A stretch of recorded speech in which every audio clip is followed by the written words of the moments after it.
Kai'Sa, and to me, it's yes, there are AD carry matchups that are advantageous, but it's more about the support matchup. We have seen Kai'Sa with a range support go even against these really tough matchups like the Kog'Maw, but we have also seen Kai'Sa get very heavily punished against range supports, plus a strong laning AD carry. So to me, the key is less the AD carry and more the support that is paired with it, and I would love to see more priority on it this tournament. That's just kind of how bot lane matchups work. It's about both champions there. So one final ban to come through for Flash Wolves, 13-6 to go for that. And as you mentioned, the important Kai'Sa is up. I saw lots of tweets about how dare anyone give Uzi that champion, and might have the chance here. Flash was taking a lot of time to make sure they know what their ban into the first pick and to their two next picks looked like, and they're gonna get rid of Sion for the mid/top lane flex. So they leave it open, and I think they're ready if Uzi first picks it to trade and get a superior bot lane matchup and try and win the bot lane extremely hard, because that's the thing about Kai'Sa is early game she's not that scary to deal with. It's just once you get into these team fights, she is so hard to then shut down, and then she deals so much damage. So I'm expecting Flash Wolves to try and counterpick this Kai'Sa here. Yeah, I mean, Kog'Maw is the AD carry that people say is very advantageous, but again, we want to see that support along with it to really shut this down. Something like a Morgana, I think, can pair very, very well, and I'll be interested to see if Flash Wolves want to save, a counter pick for their support or try to do it a little bit earlier, because they have been prioritizing SwordArt as that last pick. Exactly, we've seen that a lot. Only yesterday they actually changed it up and early picked the Tahm Kench against Kingzone, but funny enough, they did save a Kog'Maw pick for Prey when he locked in the Kai'Sa. So they actually did have this exact same setup where they gave Kai'Sa over to the other team and then had an answer for Betty. And decent chance we do see double range support in this game overall. Look at their champion pools, and the only hard melee champions they've shared is the Tahm Kench. So we'll see what comes through. A quick hover and not yet the lock-in on Lee Sin, a champion he's been known for, but of course MLXG played that 2 or so hours ago. And Kindred would be pretty exciting. I mean, we did have to see it come out from Peanut, but definitely not something that has been super, super popular. A lot of people do see some of these range junglers as strong matchups into Trundle, though, because you can kite him out, and we are going to get the Graves, so a little bit less atypical than the Kindred, but still very aggressive, very heavy power farming jungler who can get in the face of the Trundle and have more early game effectiveness. And I also really like this combo pick here. It is still flex. You can put it mid, you can put it down support. Flash Wolves need to decide now if they want to show their support for SwordArt, and then we don't know if RNG can just move the Karma around and then find another pick against the bot lane of Flash Wolves. Malzahar as well, being hovered. We saw it against the Galio pick, and it worked really well from XiaoHu's side. The Malzahar ice has been broken. The champion is back in the pools and ready to get brought out. Certainly looked very, very good in its win earlier today.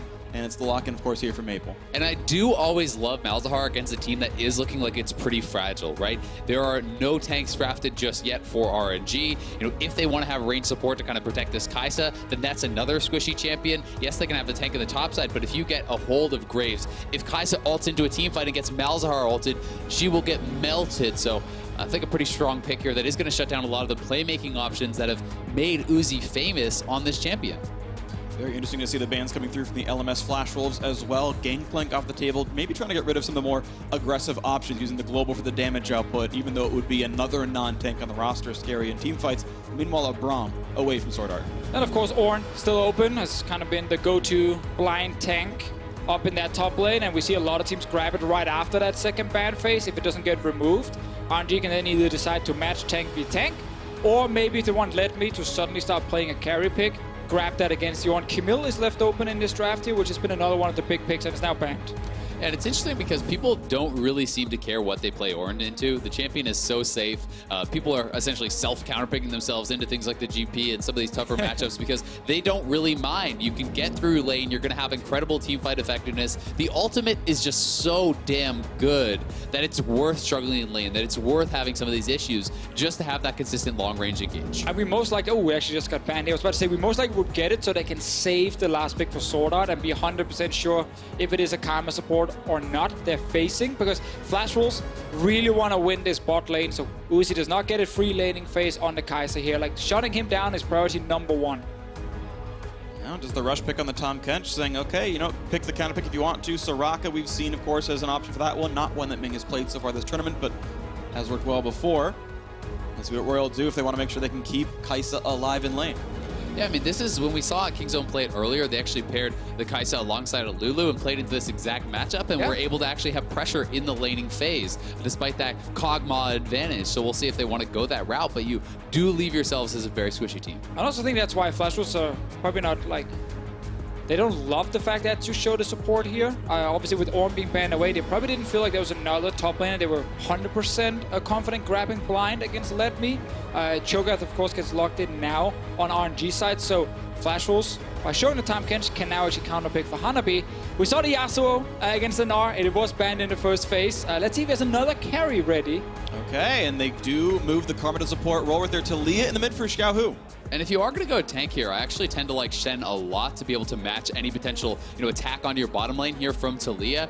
Shen also in the earlier levels can be quite strong here against Cho'Gath, so I just think it makes a lot of sense. And when you already have Trundle against a one-tank team to kind of shred through Cho'Gath's tankiness in a team fight, this is looking like a very strong semi-global/global draft from Flash Wolves. Shen also going to be able to block some of the autos coming in from Kai'Sa to obviously proc some of her damage, and there's a lot of good ways I think here from the Flash Wolves side to try and stop Uzi from just getting freely to that late game. Kingzone earlier today, they found out what happens if Uzi gets into a team fight on Kai'Sa. All right, so lineups locked in. This could be the last time these two teams face off, depending how the bracket stage shapes out. Both of these, we already know that Flash Wolves are locked in for the top 4. Royal Never Give Up, very near to securing it, but in a good position here all the same. 2 games up on 5th place, Team Liquid. And definitely looking to secure that second spot. If you are in second place, you cannot be chosen by that first seed. You could avoid potentially that tougher knockout stage matchup. All right, well, here we go. Mid-season Invitational 2018 continues right now as we wind down the back end of the second round robin. 1 more day of games after this one, and the next 2 for the day as well. And a final last set of checks across these players, set up their runes, and here we go. How will this one do? Royal Never Give Up and Flash Wolves, teams with history among them. It's going to be a fun game to watch for. And we watched this matchup earlier in the week. Flash Wolves dominated against RNG. They won the bot side. They took over the game. 25-minute Baron into a quick finish right after. RNG needs to make sure that does not happen again. And Flash Wolves really need to avoid some of their earlier mistakes, against Fnatic, a team in control in that game. Improper Baron secures, failing to kind of avoid a 50-50 against Broxah multiple times in a row, and either one of those could have got them the win. There we go. The audience is ready to go, and as are we, as are the players. Time to hit the rift here onto this one. Flash Wolves very close to securing actually the #1 seed out of the group stage. Not too far from that one, sitting currently at 6-1. Very interesting, of course, both these teams Mandarin speaking, so is yelling Jiao kind of works for both. Obviously, they're chanting RNG before that one, so that's one-sided, but still. If you just ignore that part. Yeah. Let's see with this jungle matchup here. Karsa, of course, grabbing that Graves. Azael, you already talked about it in Champ Select, how a lot of these junglers like the range advantage. Trundle can't really punish you hard enough, and we've actually seen a lot of good early jungle performances with the Graves, especially when you invade level 1 and find out exactly where the enemy jungler is starting, and then you can start being a bit of a bully. Yeah, you certainly can. And even if you are going to be looking into a 2v2 skirmish, you can wait for your skill point, actually level quick draw. That makes it incredibly hard to actually chase you down in those skirmishes. And again, as you say, they are going to look for that aggressive early start. Have been spotted, though. Yeah, and they also put in a very late ward on this top side here. So obviously know that Flash Wolves are starting on the bottom side with their jungler. Might just grab the Raptor cam. With very smart junglers with good pathing, they're often able to see what these starts are and then find ways to equalize the jungle anyway. So I'm curious to see if Moojin can make sure the same camps are taken by him. Look what's happening on the minimap. In the bot lane, RNG are actually starting in the lane very early just to get push going. That makes it harder for Moojin to go into RNG's bottom side jungle and trade red buff for red buff. It's actually a very smart level 1 trying to shut down the enemy jungler. And you see those little things that Uzi actually does. He got all 3 melee minions low without finishing, so they did the most possible damage to actually deny, the minion experience and gold from his opponent. And I bet he did miss out on at least 1 minion of experience. And now it gets scary because look at Karsa. He's running from that red buff through the mid lane to try and stop Moojin from stealing a camp. Just leave. Yeah, he has to back away, and now he's lost 2 camps on top side, and he's not getting any access into the enemy jungle. Raptors red to Raptors red, and we saw actually just a game ago what an invade could look like. Then Xmithy was able to outpath and trade farm equally. This time around, though, Karsa with a nice invade sets the camps up and manages to not lose anything on his side of the map. And a big part of that is also that he has two pushing lanes. Bot side is pushing, Taliyah is pushing in, so it's not like Moojin can even try to contest. He'll get collapsed on, he'll get taken out, and that is certainly a disadvantage that they're going to have. Oh, I just saw Uzi miss a CS. This like never happens. This is crazy. I don't know if he's feeling unwell or what, but... It's the jet lag. Yeah. And you can see that conspicuous 18 out of 19 CS. This never happens, but it did today. I know, just best AD carry in the world. But really good poke on a SwordArt. Gets the shield to block the turret damage, and yeah, that's what you want out of this dueling. And this start combined with the Karma going down to support is so key for RNG to make sure they don't get pushed in the early game. To make sure that Uzi, unlike the first time we played Flash Rolls, do not actually fall behind. Because he lost the lane against Betty and SwordArt. That's not happening with this early start now. And Flash Rolls suddenly need to find other ways to try and get Moojin involved. He's just trying to catch up in experience, but he's running out of camps. Yeah, he's simply not going to have as many camps available. He's going to end up 2 camps down. We see that Karsa is just doing essentially a full power clear. Could even look to take away the scuttle because Moojin cannot really contest that without a red buff and with that experience disadvantage. So it's just a really intelligent early game start here from RNG and from Karsa in his MSI debut. Well, Moojin, we'll find him eventually. Yeah, no smite for the Trundle means he can't contest the Scuttle Crab, also with XiaoHu waiting right there in the brush, so nothing left at all on the map that Trundle can farm, and Karsa's already level 4.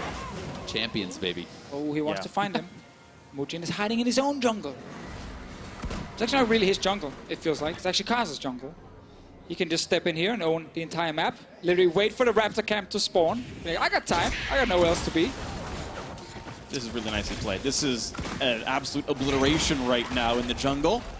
Smites up at very similar times, and it's going to reset anyway. But he can just stay around. I mean, Moojin, yes, he can try to challenge for the smite, but he's down a level on that, and it's pretty dangerous. Oh, Karsa got that one. Yep. Moojin hoped to get smite early to get the damage output, but was never going to be able to land that one properly, so nicely done by Karsa. Gets rid of the control ward as well, denying even money from his opponent. And obviously this is something we can see from a lot of junglers. Like, they know the importance of invading enemy Raptor camp, but it is quite funny for me as a European caster because going back a few years, at an IEM, the European team showed up and they played against Flash Wolves and Karsa back then. Karsa would invade every Raptor camp, take it away from them, get a level or 2 ahead, and these junglers would be like, whoa, okay, we need to start doing this. We need to learn that if you have the better jungle matchup, you just sit at the enemy Raptor camp every time it spawns.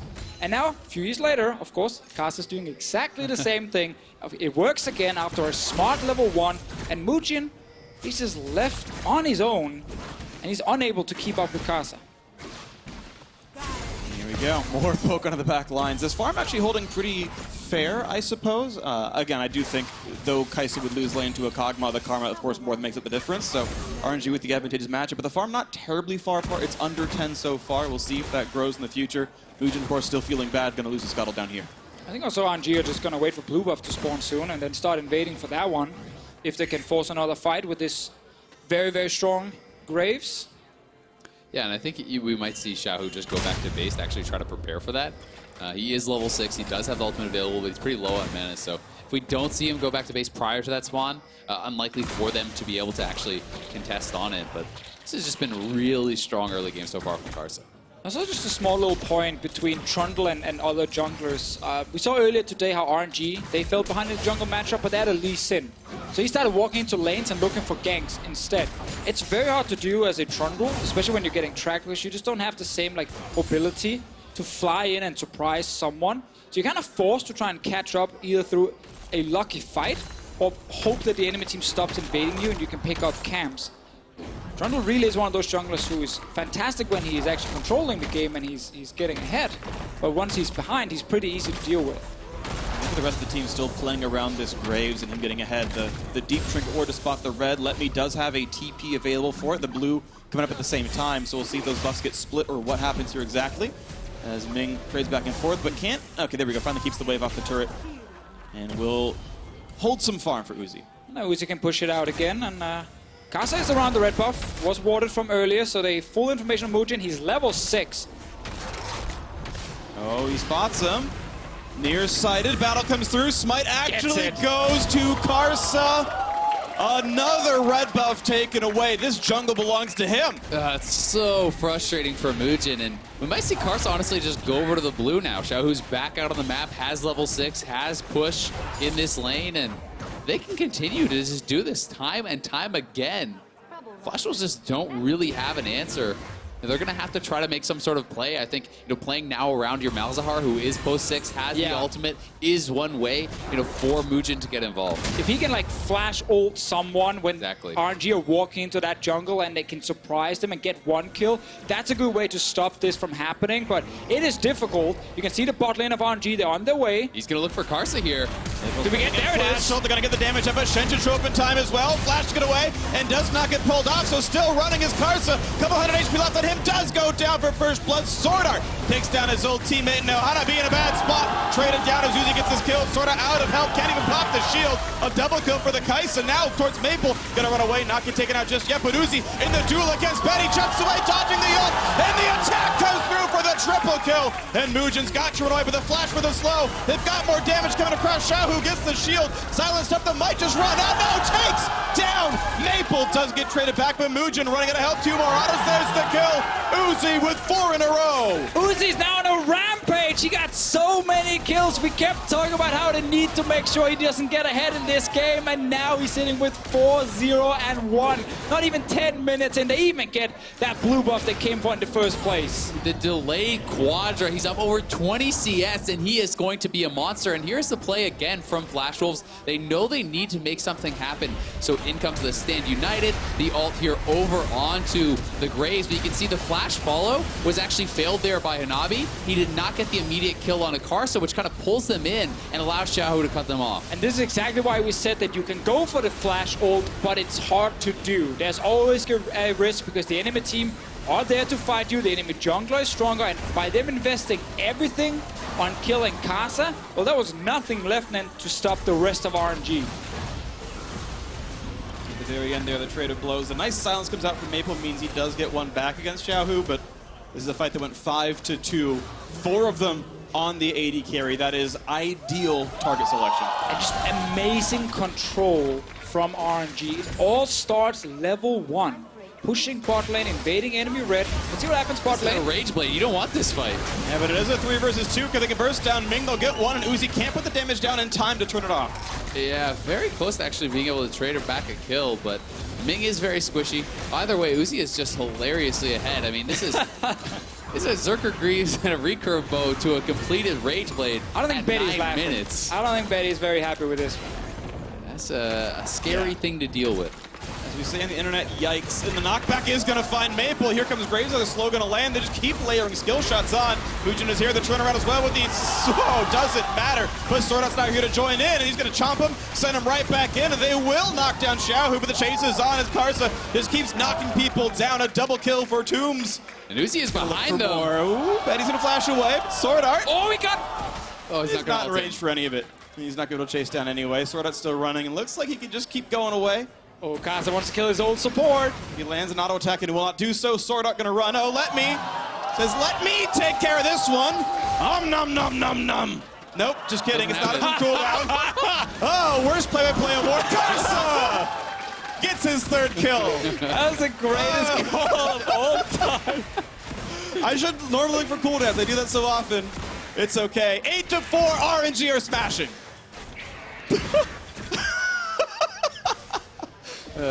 Normally it's your turn to start casting. Uzi in the bot lane. Uzi, he didn't do anything here, but it doesn't matter. They got a bunch of kills. Without Uzi, it is instead Karsa, who is also very, very far ahead. Poor Moojin is only level 7. Right now, I feel like the entire game, he's been denied camps, and whenever he's tried to do anything, he's just been way weaker than Karsa. And the playmaking for Maple gets a lot harder when 2 early QSS are actually picked up, but here is the play once more. Maple looking to try to roam bottom. He wants to try to be proactive, but again, there's so much damage coming out here from Karsa. Yeah, and we even see the ult coming in to try and turn it all around, but now it's SwordArt and Moojin alone kind of fighting. Now Betty can join and get 1 kill, but obviously Karsa can just untouched run around and shoot everyone. See what happens now on top side. XiaoHu's ulti is available. Moojin, oh, poor guy. Please let him get a camp. He's getting camped. That's true. That's close enough for some of us here. 2,000 health on the red buff, and of course the smite is worse by 2 levels on the red side, and again, Karsa picks it up with the smite ultimate, never in range for the opposition.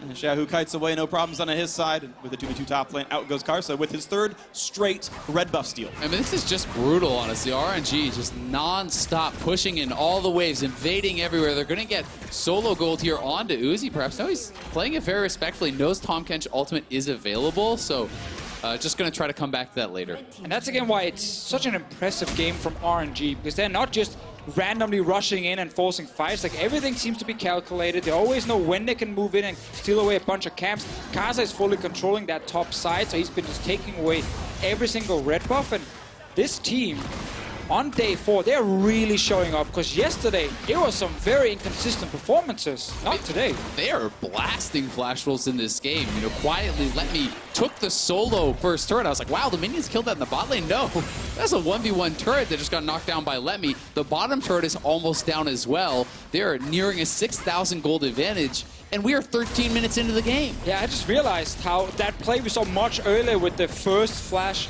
engage from Maple when they tried to stop the blue buff invasion. LetME stayed top. LetME just stayed top, yeah. Hanabi was the one who joined in, and he barely got anything out of it. So every single lane is controlled by RNG, and the jungle is definitely controlled by RNG.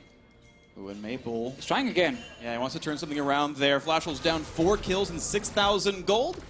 And a little bit of an instinct says maybe he's coming by. Is RNG able to back up and not be in range of anything else here? A little bit of instinct and a lot of bit of a ward. Yeah. But I do like the Shirelius here. I think that's pretty interesting, you know, trying to kind of be able to, you know, get more of an engage. He knows it's going to be about playmaking now. He has the speed up plus the flash, and maybe even see him swap over to something like a Ghost, but it's going to have to come down to that. And Uzi now has his QSS, so the targets get few and far between. And that's basically the worst if you are a Malzahar and your team falls behind, so that the enemy team doesn't even get punished for rushing a second item QSS, because it doesn't even matter if they had another damage item here, because they're already so far ahead that they can just kill you. So now, if you're Maple, your pick potential is effectively Ming. Yep, and people talk like a lot, like you're saying, about kind of that QSS tax that you have to pay against Skarner, you have to play against Malzahar, but I mean, Uzi is up 2,000 gold individually. The QSS does not cost that much. You can have that and more damage. You can kind of have your cake and eat it too here, and it's going to be an uncontested dragon. It's going to be the bot lane turret, and it's going to be a monumental advantage of 15 minutes. And it's just good to see them actually understand that the defensive item is now worth more than just another damage item when you're already this far ahead. Because we see a lot of players still delay it until 3rd, 4th item. Why are you like nodding at me and smiling that way?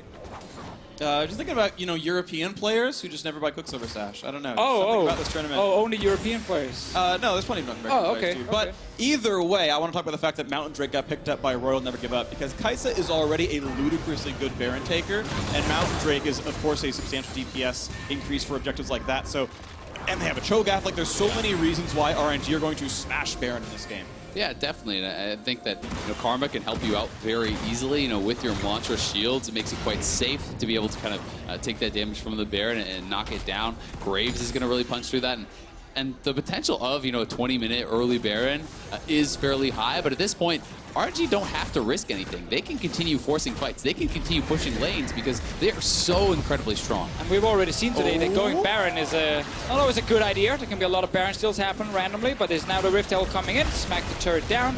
That is the last of the outer turrets gone. And it's 3-0 in that score. All they've given up so far, Royal Never Give Up, is a couple of kills as trades for team fights.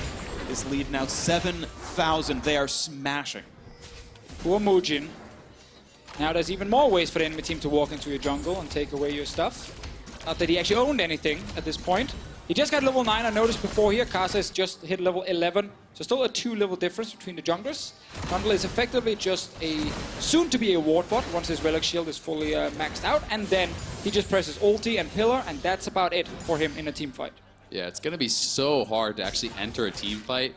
You know, just the feast alone is going to put you to a ridiculously low amount of HP with these 2 super fed AD carries. It seems really, really tough for Moojin to be able to get in here, and it's starting to feel like, you know, Hanabi is kind of one of the only ways for them to get back in this game. You know, has to buy time inside lanes, has to be able to drop pressure, but that has not really been happening whatsoever. No, when you're this far behind, like, the only thing you're hoping for is that the enemy team just completely messes up. Like, it can be around Baron where they end up giving it over to you and a bunch of kills, so they can completely overextend and you get a bunch of easy pickups, but that should not happen for RNG.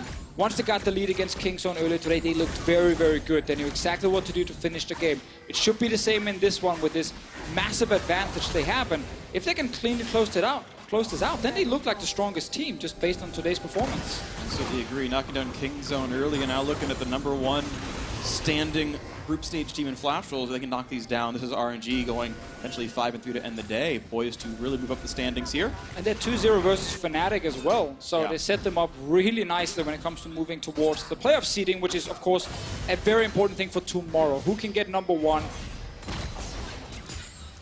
Still up for grabs, absolutely. So we'll see as time goes forward. RNG did lose as they could not reach #1 anymore, but looks like they're going to win.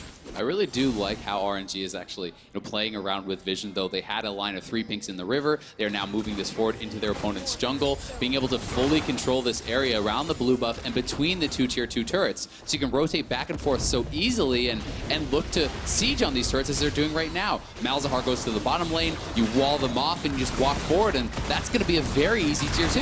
Oh, they even pulled in SwordArt, but they're not quite going to go for the kill. The defense is here. Maple's in front, pops the Shirley's, but no ulti target just yet. 3 carries all have QSS on them.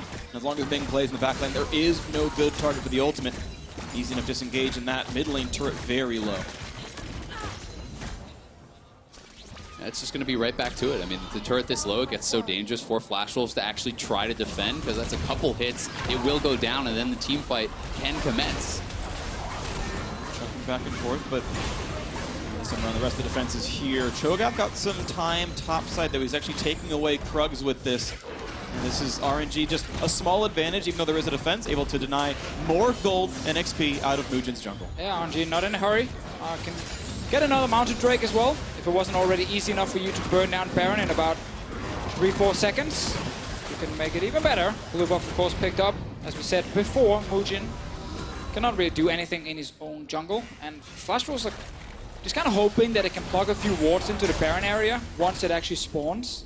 And then look for that potential completely random flash in, try and grab it, but it really depends on RNG's setup, and they should not even allow Moojin to get close. Exactly. That's what I want to see from RNG. From this position, from this lead, you should never be 50-50ing a Baron. You need to have complete vision control, and if your opponent comes over, you turn, you fight, you pull off the Baron, you kill the jungler, you secure it. Like, there's no real reason for it to ever be stolen away when you have a Cho'Gath, when you have a much higher level Graves, and when you have full control. You can always afford to turn it. Absolutely agree. And as they kidnap that Scuttlecraft fun, the vision goes over, and it's Betty getting himself a bit of gold, and now some visions. That will stymie the attempt at a 20-minute Baron rush, unless RNG can cheat over the wall somehow, so it's some breathing room for Flash Wolves. RNG can get a Mountain Drake now. Almost as good. Almost. They both do good things for killing turrets. Yes. One of them sadly does not make your minions more useful. XiaoHu walks by a ward, and now he knows. Well, this Mountain Drake going to be set up pretty easily. Looking at the vision that Flash Wolves have, there is nothing beyond the river other than that topside Scuttle Crab. So this is just scariness, and they are really not allowed to leave their turret line. Even then, that's back to tier 2. Another wall comes through this time around. Again, SwordArt must run away, keep Betty safe, and this time that turret will fall. 4-0 in turret score here. Gold lead now up to almost 9,000 gold. Just keep pushing further down by another mid lane turret dropping. We can see right now Maple is on his way probably to try and see if he can push out that top lane. And you always want to try and cross map when you are behind, but when you have lost every single lane at this point and the enemy team will have full control of your jungle, then it just gets so risky to step into the side lanes. And you can see the moment Maple shows up, XiaoHu is here to defend. And it's so hard to even get the vision to make you feel safe to go forward, right? It's such a dark map out there, and anyone you find is probably going to result in you dying. So it gets very tough I like for this Hanabi guy. to do much. Thank you, Karsa. We always see teams, when they get really far ahead, they set up around Baron, and then they forget this little ward that's often being put right outside the pit that's not being spotted if you put a control ward inside the pit. Karsa, he knows. He's seen these strategies before. And honestly, you essentially need 3 pinks to actually fully cover that area. 1 in the pixel brush area, 1 to the side over there, and then 1 in the actual pit. And then you can have full vision denial of that area, and you just kind of use your sight stone to then warp further into your opponent's jungle, try to sweep that vision out, and really strangle your opponents out and limit their options. And I can guarantee everyone at home, in solo queue, that ward never gets spotted. Like, just place it there if you know that your only way back in the game is a Baron steal. Oh, back into the game is Karsa trying to get away. Pops QSS does jump out, saves his flash. That was dangerous and baited onto a control ward. But quick enough fingers got him away. And this is where that early QSS really helps him. The big advantage allowed him to do it, and suddenly that pick potential Malzahar normally brings is just eliminated. Karsa didn't even have to flash, just dashed over the wall. And now Flash Wolves are hoping to get another chance, but that QSS is soon going to be ready again. LetME versus Hanabi up in the side lane here. Cho'Gath said he has more health to work with, so Flash will forced to run. Now Uzi's going to join the fray. Knockup means he can ult to follow as well, and LetME gets the kill. Nailed it that time. Yeah! A little bit too late. Yeah, I mean, I figured he'd give it to Uzi. Ah, okay. It's the year of the dog after all. I figured he deserves all the kills. But Uzi has 2 assists. RNG are trolling. Well, they're going to be pushing down the bottom side, and we'll see if Flash Wolves is actually going to try to go for this Baron, try to do anything risky, because it is a couple men in the bottom side of the map. Looks like just a conceded tier 2, and the gold lead going to continue to grow larger and larger and larger. And as these item completions come through for RNG, the hope of a comeback just gets more and more dim for Flash Wolves. So I think just let's zoom out and look at the standings specifically. Coming into the day here, we had 6-0 Flash Wolves. We were all like, okay, they look fantastic. They shut down Kingzone in a great game, and they look like the team that will just lock in #1 very, very soon. But losing to Fnatic, to 2 Baron steals, then now getting dismantled by RNG, all starting with a level 1, and then just great play from RNG's side. Now means with Flash Wolves potentially being 6-2, there's still a lot to be played for tomorrow when it comes to locking in that first place. And it's just felt, throughout the tournament, the key to Flash Wolves' success is Betty. And if you can put Betty behind, if you can put him at a disadvantage, they seem to struggle a lot more in the mid game, in the late game. And again, this game, Uzi's the beneficiary of 4 early kills. They're already being pressured very early on because of the range support, which kind of gave them that 2v2 advantage. And RNG just seems to have checked all the boxes that a lot of people have been talking need to be checked to beat Flash Wolves. And now they're checking the boxes of how to set up Baron properly. Control wards in front of the pit will spot any wards over the wall. Uzi gets 30 gold for his troubles here. As Scuttle time is out, it gets more and more difficult. You can see Flash Wolves have no vision in that river. It's all dark now. They can only see their own jungle, and even that's being taken away. Royal never give up. Forcing concessions now on the Flash Wolves side of the map. Gotta hide back now. Just a matter of time before they start. They can just do 2-man Baron if they want to. Have the Cho'Gath in there with the Feast as well, completely eliminating any chance of a Baron steal, or should at least. So RNG still playing it fairly slow, therefore might give me a little bit of time to just add on to the point you talked about with, or we talked about before with the fight for first place. Another reason it's so important is when you get Flash Wolves first place, then Flash Wolves will not pick Kingzone or RNG for a semi-final. So that actually means for RNG that they will most likely get stuck with Kingzone in that semi-final at MSI if Flash Wolves locks in first. If they are able to overtake them, RNG can fully decide, they can grab Fnatic if they want to, and look for a better matchup. Which is going to be very important. The bottom wave is getting huge for RNG here. They're trying to drop pressure towards that Baron. You almost found the knockback on Hanabi. The wall was there. They tried to predict the taunt, but now it's time for the attempted steal. Moojin, the top side of the screen right there might be the one to steal this one. We'll see if RNG can force the team away. They've pulled back SwordArt. Shield comes in. They can get this kill if he wants to go for it. Does not want to face check into Shen, though. Doesn't pull that killer instinct just yet. Baron resets to full HP. Round number 2 as they keep pumping down the damage, looking for where Trundle might be. 2,500 HP across the wall. Not going to be a chance. Chomp comes down to 1,100 HP. LetME secures it. No smite required. And this should be all RNG needs when it comes to finishing this game. The turret already dying in the bottom lane, so there's a free inhib open for them. They are so far ahead that they should be able to just run straight at Flash Wolves and take down all 3 inhibs and probably also the Nexus. The prep was just so good for that, pushing waves and both sides of the map. The Cho'Gath Feast, full vision control, and they are so ahead. So close to getting Betty there. A few pixels away from getting knocked back to the seismic shove.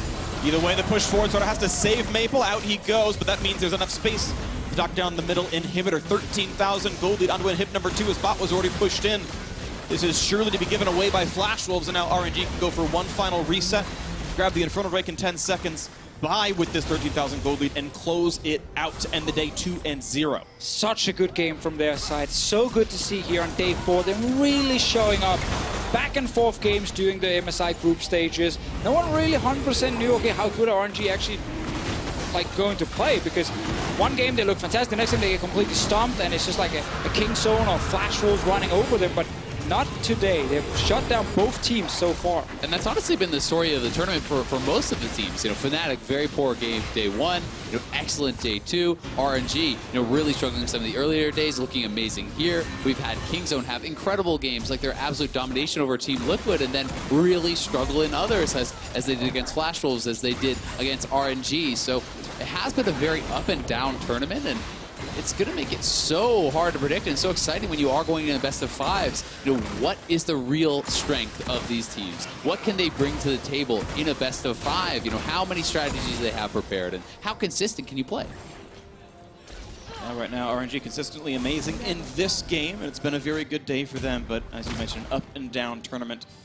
Be excited to see how this day shapes up tomorrow as well, and next week over in Paris for the semifinals and onwards. Of course, only top 4 make it out of the group stage to the 6-team tournament, and as RNG get out of range with everyone else, they might secure that top 4 soon. And the turret falls, easily picked up. World Never Give Up.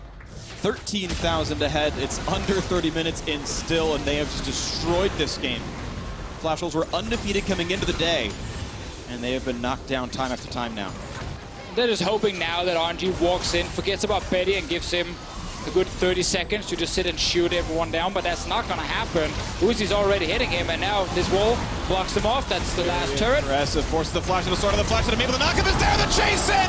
Uzi wants his stealth back out, now goes to the back line, picks up one, does get the second as well, a double, now onto the Nexus turret, the team is running away, a third for Uzi, the knock him is there, the chop, he's not going to get it because of Cho'Gath, but it is a quadra kill for Uzi, 8-0-3, LetME steals it away, but a 14-4 scoreline. Royal Never Give Up, 2-0 on the day.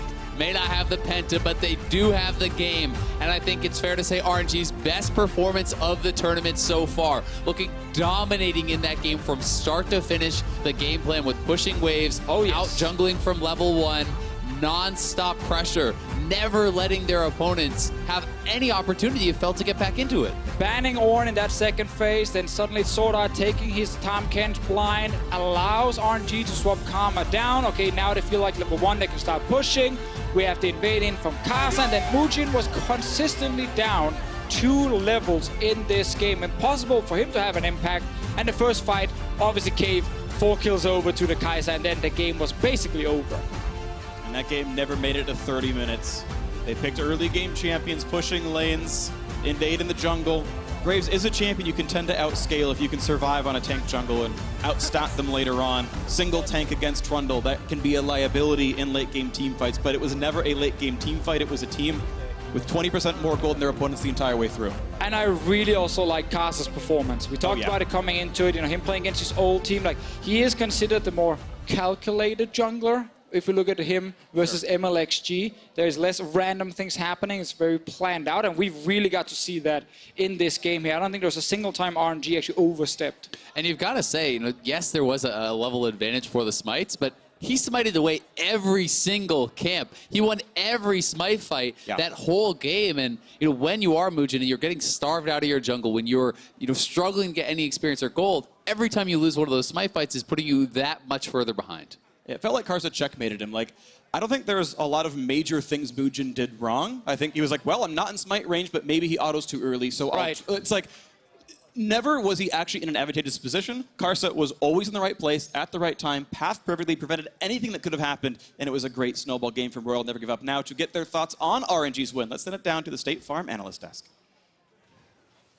Thank you very much. Phreak, Karsa comes in against his former team in the Flash Wolves, completely manhandles Moojin in the jungle early on, and then 2 team fights later, it's all RNG as they pick up the victory here to move to 5-3 at the end of day 4. Before we get into the gameplay, let's take a look at the draft, see what tools they drafted to give themselves that slick victory. And for me, everyone's going to be focusing on the Kai'Sa priority pick. Now, the thing is letting Kai'Sa go through, it has fallen down in this tournament, and usually it's because you want to secure the superior 2v2. A lot of the time she has some weak matches.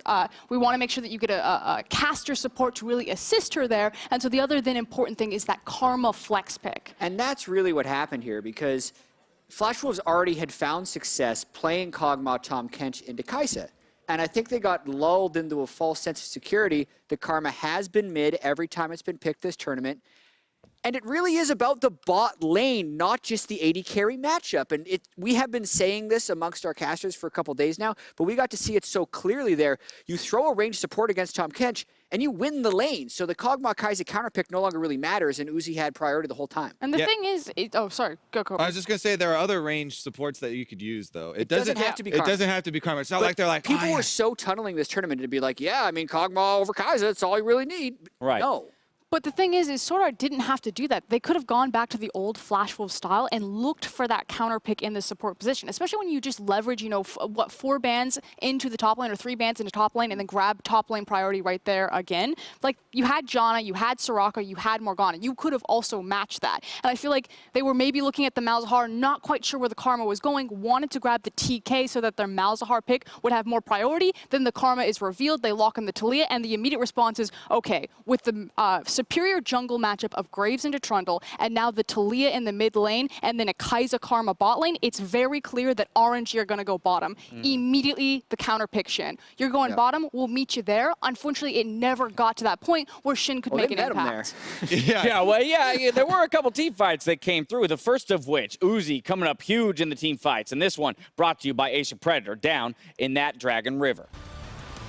It felt like Karsa was the guy who kind of started this one off. I feel like maybe a little bit of a bait. Seems like he gets caught out, but then it's really just Kai'Sa who walks through everyone. And they did actually kill him. They wanted to do that collapse because he had just stolen the red buff and was trying to steal the blue buff. But as you can see, they overcommitted for that Graves kill. Yeah, and meanwhile, you can see on the mini-map, still have one up there pushing away. Like, this just goes to show, Uzi is on this Kai'Sa, even this early into the game. He has no Rage Blade completed. He has no items to speak of. These are little pieces, and he's over there. He essentially full buys the Rage Blade after this fight. It's ridiculous. Picks up 4 kills really early on, get a completed Rage Blade, and now it's all RNG. But the question now is, if you take away the Kai'Sa from Uzi, because I said it before, I guess I have to say it again, do not give this guy Kai'Sa for the rest of the tournament. RNG still play like this. This is still their style. You can slot in anything there. You can have the Kog'Maw, you can have the Ezreal, you can have the Kai'Sa. The thing that's working there is not necessarily just Uzi on the Kai'Sa, although it is a joy to watch. It's Karsa, She being aggressive, leading the charge, having XiaoHu rotate with them, and finally seeing RNG pick up their style. And it's been such a day for RNG. Think of what they just did. Huge day. They beat Kingzone, and then they beat the previously undefeated Flash Wolves, even though Flash Wolves has now got They took down the best 2 teams. Right. They're 1 game out of first.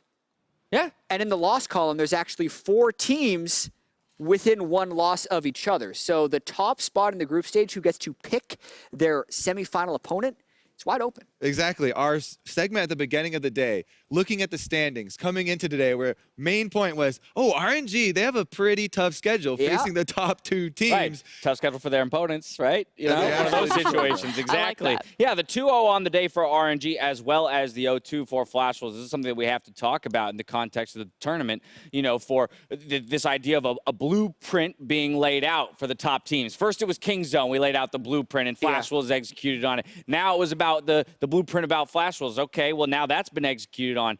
RNG all of a sudden looking really solid here at the end of day 4. And what's interesting is that teams have been attacking them in 2 different ways. You now have 2 different blueprints. Fnatic decided to go through the top lane. They put all of their eggs into the Camille basket. They broke it there. It was reckless. It was a Hilly that were absorbing all the pressure from Betty and SwordArt. And this time around, RNG say, okay, we don't need to run it through top. Let's actually run it through bottom and just have that stronger 2v2 and put Betty and SwordArt on the back foot. I think that one thing that hurt Flash Wolves today was how they didn't seem prepared for jungle champions to be different. They got jungle heavily banned in that first game, ended up moving to the Xin, had bad smites in the Baron Pit. I still think they could have won that game. But Graves is such a power pick now. I feel like Trundle is no longer a safe first pick in the jungle, and that changes things. On top of range supports being super, super important. I think those are two things I didn't necessarily expect. Here's another question. I know it's one game, and I know there's still the possibility of flip-flopping the junglers. Do you feel like the iteration with Karsa is stronger than the iteration with MLXG? They're just so different.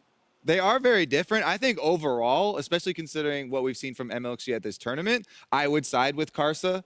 Especially moving forward, you're going to want more consistency as you finish out the group stage, and you're looking at, as Deficio is saying, how important the seeding is going to be in this bracket because, the top two teams, trying to choose their opponents. So I would probably side with Karsa, but MLXG is definitely exciting to watch.